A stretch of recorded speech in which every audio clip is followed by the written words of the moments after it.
Don't watch this video if you don't want to buy any more pens. Just click away now. Okay, you're still watching? Can't say I didn't warn you, but it's going to be fun.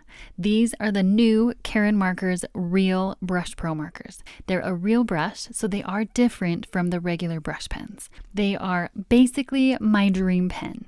But are they a good fit for you? Do you need them in your collection? That's what we're going to answer in this video. This video is not sponsored, but Karin did send me these pens. Let me show you the awesome things you can do with them. I used to use a water brush with the ink of Karin markers, but could these real brush pens replace that? It depends on how well the bristles do. And I'm going to recreate this piece later on in the video, and I'll show you how it turned out. So first, let's take a look at these markers side by side. Basically, Karin took every set that they have with the nylon tip and made them into real brush pens. So this video is huge. I've done a review on each individual set in its own video, but in this video, we're taking a look at every single set. The only Karin pens that won't be in this video are the gel pens, because those ones are not brush markers. You can see here they changed the look of the real brush pen so that you can distinguish them. So the one on the bottom is a regular brush pen. It's that tip that moves all together.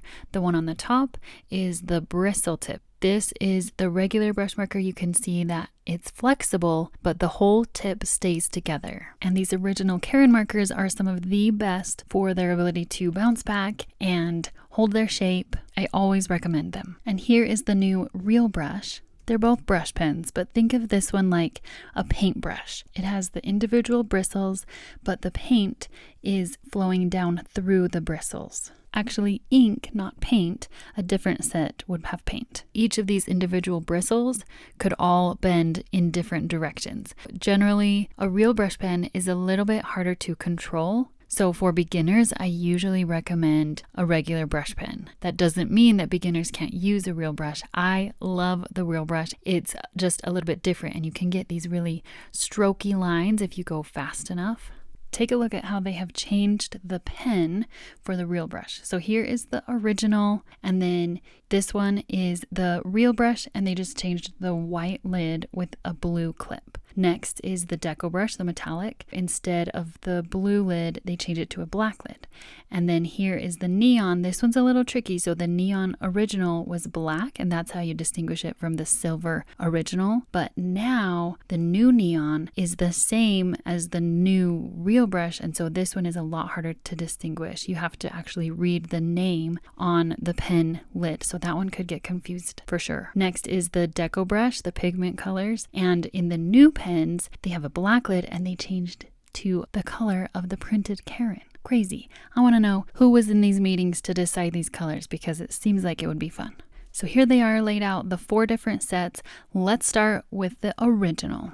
In the mega box of the Real Brush Pro markers, you have 60 colors, 3 colorless blenders, and then the 12 neons, and we'll go over those separately. Each set comes with a little packet of instructions of how to care for the markers, some ideas of blending and different things you can do with them. It includes how to store them and best practices, which is really great. They really want your markers to last. One reason I love these real brush markers so much is because you can get a huge variation in the sizes of your downstrokes, and you can get really thin upstrokes. Like I said before, it is a little bit harder, so it just takes more control. You can definitely do it as a beginner, but to practice with these, it's going to be a lot harder than with a brush pen that doesn't have all of the bristles to control. So you can see here I'm doing these different styles, and you can get really thick downstrokes with the thin upstrokes, and you can get really thin downstrokes. If you like doing all kinds of styles like I do, this pen is definitely for you. To swatch this mega box, I'm doing a checkered pattern, and the first colors here are the neon colors. We are going to go more in depth on those, don't worry. After neon, I did the few colors that I always use, and then I went in just in the order of what they are in the box. So there's a lot of grays here, and then the other colors in this checker pattern, they didn't quite look right. I would have chosen different colors, but this is how I wanted to swatch them. This was a fun, unique way to swatch. And these pens are so inky, Right here, when I opened the blue one, I got a little bit of splatters and I tried to soak it up a little bit, but it was already too late. So I'll show you later. It bled through a few of the other pages. So the amount of ink that these have is something that definitely sets them apart from other real brush markers. There are other brands that do this, and I've never seen some that are this inky and juicy. And it's the same with the Karin brush marker, the original. So much ink. So you can see here it bled through to the next page. I did end up covering it up. It was just fine, but that is something to be aware of. They are so inky. Although this is my Archer and Olive journal and it did not bleed through when I just did the regular coloring that I'm doing here. It only bled through when it was a huge drop of ink. So generally it's okay. And another thing that I love about these is that they're not going to fray. Like a brush pen with a felt tip, you want to use it on smooth paper because it might fray on really rough paper like watercolor paper and even in journals.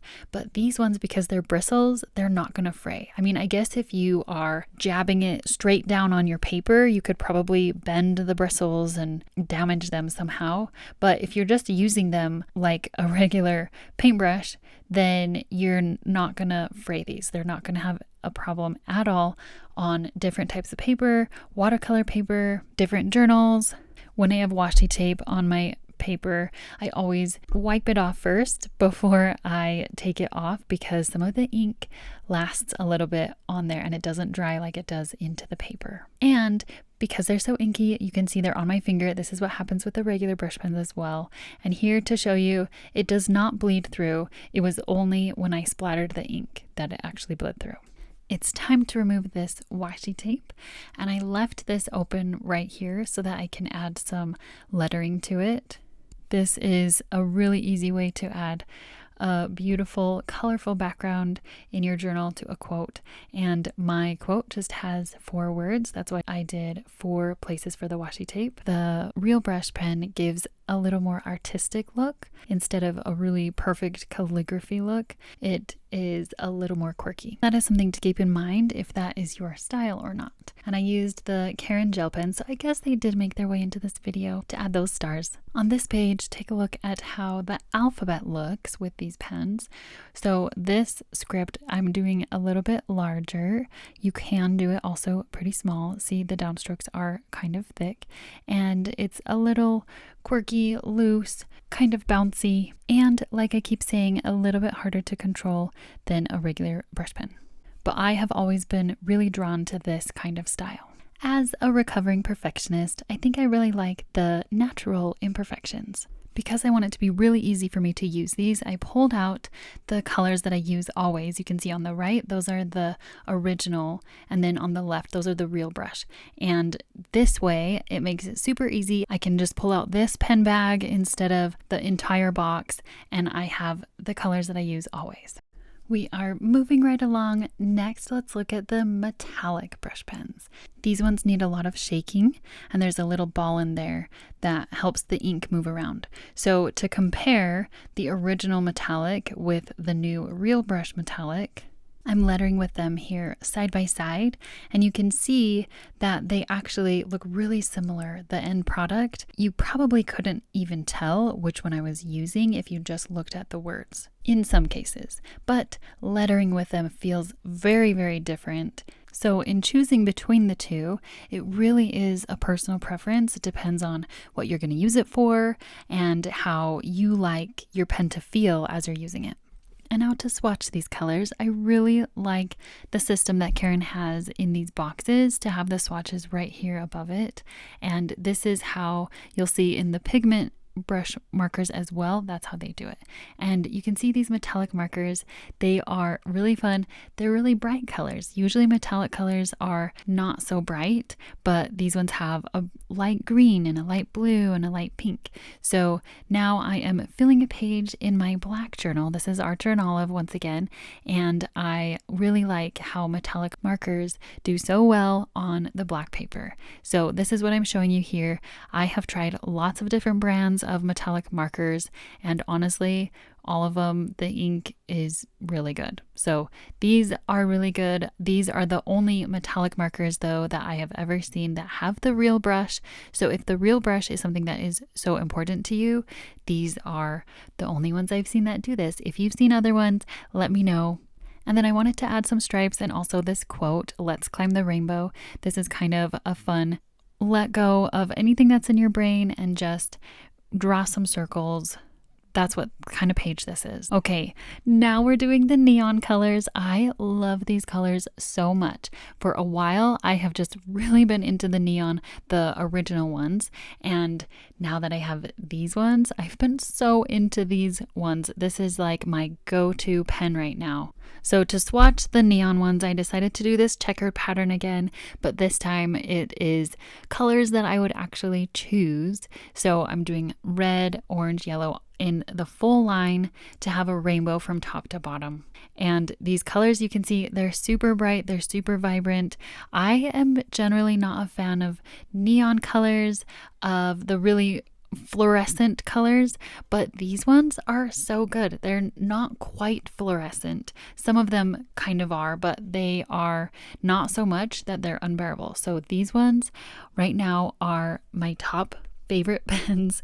I know I have a lot of favorite pens and I go through phases of spending a lot of time with one pen, and these are them right now. This is it. This is my pen right now. By the way, you can just get the neon set if you don't want to get all of the other sets or the mega box. You can just get the neon on their own. Do you like these neon colors as much as I do? And then I added on top of the checkers the quote, "Fill your life with color," and then a heart. And I really love how it turned out. Lately, I have been loving the neon colors with a black fine liner.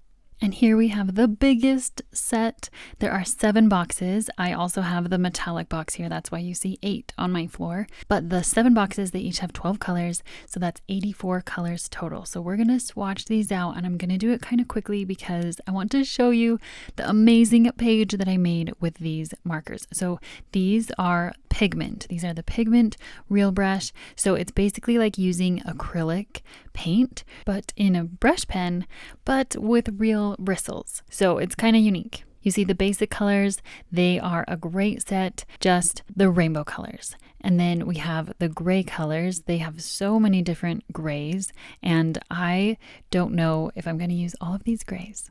And then we have the passion colors, and these ones are really fun. They're pinks and purples. There's also this like sulfur yellowy green. I'm showing you here how doing a second layer, what it would look like, because I feel like on the black, it's a little bit transparent. So you can see it does do a little bit better with a second layer. Next, we have the nude colors, and these ones are pinks, yellows, browns. And usually I pull out the colors that I use always, and then I have a little set of those. So you saw me do that with the huge mega box, and you're gonna see in what I create with these in my journal that I'm picking out the colors from all the different boxes. And then we have the pastel colors, and these ones are really pretty. The problem is, like most pastels, it's kind of hard for them to show up, especially on the camera. They are lighter. You can see on the black they show up, but on the white, some of them are very faint. Then we have the nature colors. These ones are really pretty. I like the names that they called these different color sets. It's a fun way to group different types of colors together. And then we have violet blue colors. So these are obviously blues and purples, and these ones are really pretty. There are so many options of different colors. As I started using these in my journal, I quickly realized that it's not going to be a quick thing. So I can't speed across the page with these. The ink isn't coming out as fast as if I'm going super fast across the page. So I have to go really slow. This is very sped up. I have to go really slow across the page to be able to fill in this big of a space. And I did notice when it was really hard for it to come out, if I just shake the marker a lot, then it does come out a little bit easier. But this is one downside definitely with these. It's hard to get a ton of paint. Like if you were using a paintbrush, then you just use a bigger glob of paint with your paintbrush to spread on a bigger area. But with these, because all you have is what the paint that's coming through the bristles, so you don't have as much control of how much paint is coming out. So that is the tricky thing, but for smaller things, it's not a big deal. And for the convenience of having the paint right in the marker is definitely, especially on the go, it's definitely going to help out. So I have recently tried some new acrylic markers, as you may have seen in my other videos, and these ones are different because they are the bristles. But I really have been enjoying using more acrylic markers lately, so I'm excited to see how much more I'm going to use these ones. And I might stick with smaller pages. This one I wanted the full rainbow across the whole spread, and it did take me quite a while because the paint doesn't come out as much as I would like it to. These colors are so vibrant. They stand out really, really well. I like that I can layer them on top of each other. And of course, because they are acrylic, you could use them on other things besides just paper. Usually I just create in my journal. So I don't know if I'm going to be making other things with them, but that is a nice option. And as you can see, there is no bleeding on the next page. The page is a little bit warped at the end where there was a lot of the paint. So then I just penciled out the word exquisite. I just thought that was a really classy word. And I added this beautiful flourish with it, and I'm using the black of the pigment, and it was a little tricky to get that flourish really clean and smooth because, like I said, these are harder to control. So if you're doing a straight line, it definitely is a little trickier. So then I'm going in with the white and I'm adding the stars. I would say this white isn't super opaque. It is opaque because it's acrylic paint, but I think it needs a lot more layers to really make it opaque. I mean, you can see it is opaque, but not as much as some of my other markers are. And here's the final piece. I love it so much. It just pops right off the page. I think this is my favorite one that I've done in this whole video. All right, now we're going to recreate this piece. So this I made years ago, and this was a technique that I always used. I love my water brush. I love the look that it gives, that really imperfect brush strokey look. And so I've done this with using the watercolor from the Karin marker brush pens, and it works out so well. This is like, I cannot even tell you, I did this all the time. This is what I did. And so that's why I got so excited when I heard that Karin was coming out with the real brush pens, because then I can do this with the actual pen. But let's see if it's going to turn out. So to recreate it, I went into my journal. I had glued on this watercolor paper into my journal. So I'm going to take some tracing paper and I'll trace over it, and that way I can make a new piece and I don't have to worry about ruining the original. So I'm going to use my watercolor notebook, and I'm pulling out my light pad. This is a cheap light pad that I got from Amazon, and I am putting the light pad behind it. That way I can see what I had traced, and I'm going in on my watercolor paper and using the black of the real brush, and it is definitely a quicker process than using the water brush. In my Amazon favorites in the description box below, you can find the light pad that I have and all of the other supplies that I've gotten from Amazon. I really, really love these bristles. They are firm enough and they are flexible enough. They are just the right size for what I like, that smaller size. And so highly recommend these. This feels like I'm using my water brush, but I don't have to worry about how much watercolor I'm getting. As for the end result, you see the one on the right is the original, and it looks like it's more watercolor. So there is a difference. It's not as vibrant. It has more of the watercolor look. So the one on the left, it's stronger, more vibrant, doesn't have as much of the watercolor lines and edges. I liked how simple it was to use the brush pens, but it is a different look. So if I want the same watercolor look, then I probably would want to do the original method. And here to fill up this watercolor page, I decided to do some watercolor on the top and the bottom. And I'm just using the brush pens as watercolor. So it is very vibrant because there is a lot of ink going directly onto the paper. If you don't want it that vibrant, you would definitely have to use less ink and just use more of your water brush to move the ink around. And then I added some stripes to finish it up. I love how it turned out. It was so fun to recreate this piece that I made a long time ago. I don't know when the real brush markers are going to be available in America. I will link to their website below so you can check. And they do ship internationally, so you can see if they are available in your country. And all of the Karin markers eventually made it onto Amazon in the US, so you could wait for them to come. I'd love to hear your thoughts on these new brush markers. Let me know below. Thank you so much for watching. Right here is a playlist of all of the Karin videos that I have made. I'll see you there.